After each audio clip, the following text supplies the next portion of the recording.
यांनी केलंय। पंतप्रधान मोदी यांनी ट्विट केलेलं आहे, महाराष्ट्रात विकास जिंकला असं नरेंद्र मोदींनी ट्विट केलंय। साकोलीमध्ये नाना पटोले यांचा विजय झालेला आहे।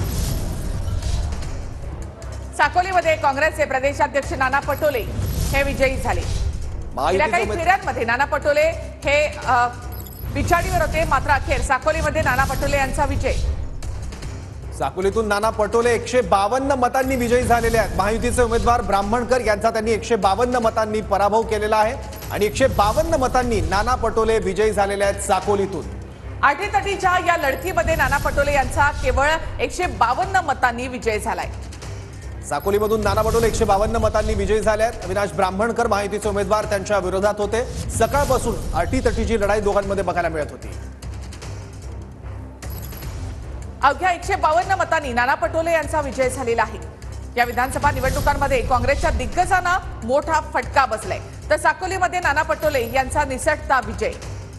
काही वेळापूर्वी जवळपास हजाराहून अधिक मतांनी ब्राह्मणकर हे पुढे होते नाना पटोलेंच्या आणि हजाराहून अधिक मतांनी नाना पटोलेंची पिछाडी होती, पण आता निसटता विजय झालेला आहे नाना पटोलेंचा साकोली मतदारसंघात। केवळ 152 मतांनी नाना पटोले विजयी झाले आहेत।